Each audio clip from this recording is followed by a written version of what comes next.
Hello दोस्तों, नमस्कार। स्वागत है आपके इस एक और नई वीडियो में। दोस्तों, रीट थर्ड ग्रेड के बारे में थोड़ी सी चर्चा कर लेते हैं। रीट 2024 एग्ज़ाम होने वाली है।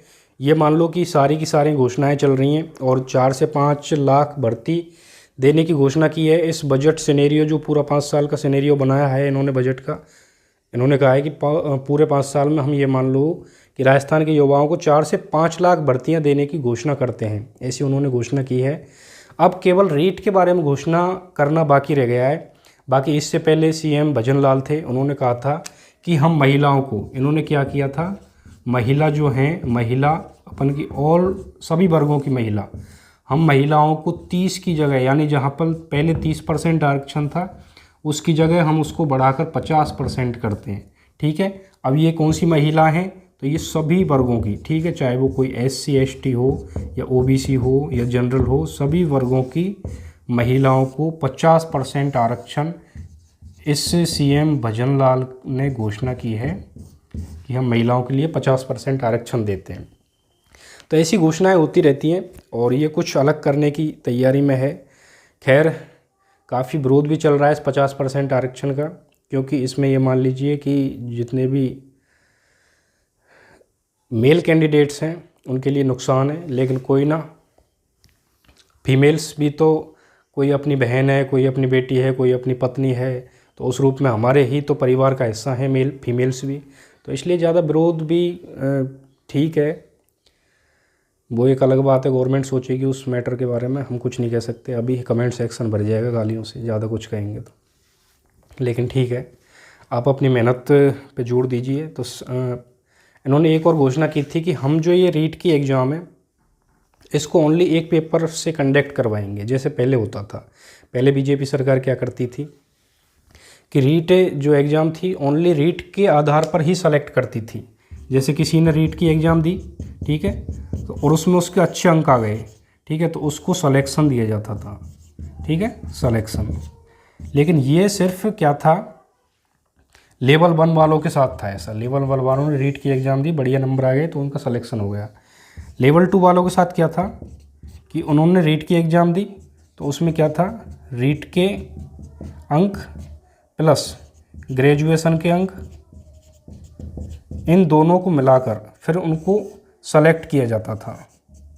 ठीक है, तो ये था सिस्टम। अब वो एक और बात है कि पहले इसमें 70-30 का अनुपात था वेटेज, फिर इसको घटाकर 90:10 का कर दिया। अब हो सकता है इसको 95:5% कर दिया जाए, यानी 95:5 का इसको अनुपात कर दिया जाए।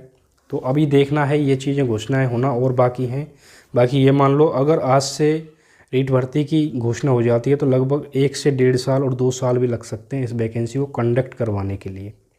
ठीक है, तो आपको अभी से अपनी तैयारी स्टार्ट करनी है। ये नहीं सोचना है कि हमारी रीट तो पास हो गई, अब हमारी पात्रता आजीवन है, ऐसा कुछ नहीं है।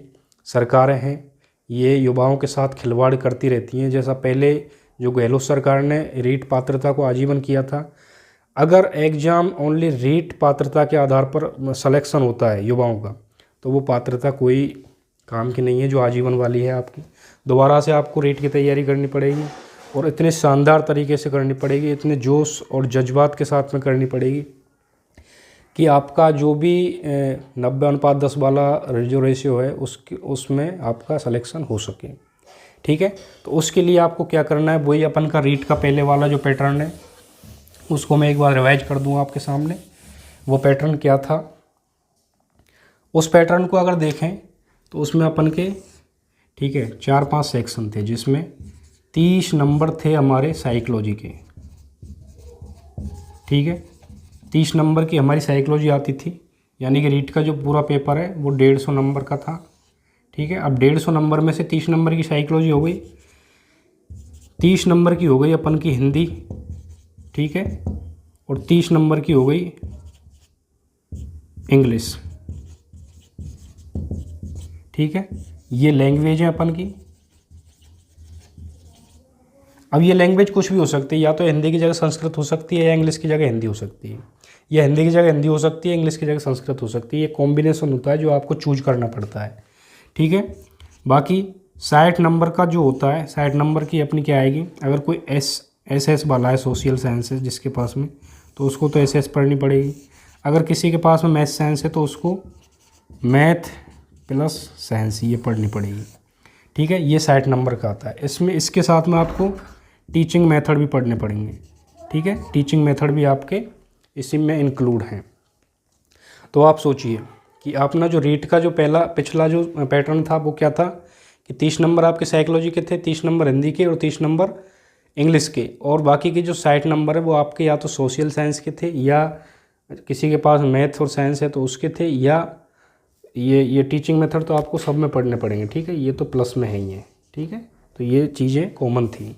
तो अब आपको क्या करना है, अपनी जो रीट की तैयारी है उसको दोबारा से आपकी पुरानी बुक्स उठाइए, पुराने हथियार उठाइए और उनको पढ़ना है आपको, और इतने शानदार तरीके से पढ़ना है कि कुछ भी हो जाए आपका सिलेक्शन होके रहेगा, ठीक है। इस 50% महिलाओं वाले आरक्षण को साइड में रख दीजिए। हट जाता है बहुत बढ़िया बात है, नहीं हटता है तो और भी बढ़िया बात है, क्योंकि इससे कहीं ना कहीं हमारे ही घर की महिलाओं को कुछ न कुछ लाभ मिलने वाला है, ठीक है।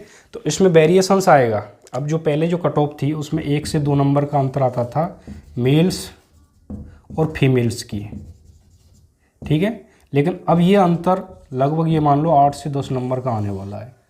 8 से 10 नंबर का वेरिएशन इस कट ऑफ में आपको देखने को मिलेगा। मेल इतना वेरिएशन तो आने वाला है, ठीक है। वैकेंसी जल्दी आने वाली है, आपको घबराना नहीं है। वैकेंसी आने से पहले ही आपने तैयारी स्टार्ट कर देनी है। आई होप कि आपको ये वीडियो पसंद आई होगी, और अगर पसंद आई हो तो प्लीज़ इसे लाइक कीजिए, चैनल को सब्सक्राइब कीजिए। और अगर आपके और भी कोई डाउट हैं इस रीट की एग्ज़ाम से रिलेटेड तो मुझे कमेंट कर सकते हैं। बाकी रीट की एग्ज़ाम में कौन कौन सी बुक्स पढ़नी है, क्या क्या पढ़ना है, साइकोलॉजी कहाँ से पढ़नी है, हिंदी इंग्लिश कहाँ से पढ़नी है, मैथ कहाँ से पढ़नी है, साइंस कहाँ से पढ़नी है, किसी भी बुक्स के बारे में डाउट है तो मेरी ऑलरेडी पहले की वीडियो पड़ी हुई है, उनको देख सकते हो। बाकी मैं लिंक भी डाल दूँगा डिस्क्रिप्शन में, वहाँ पर आप जाके विजिट कर सकते हो। धन्यवाद।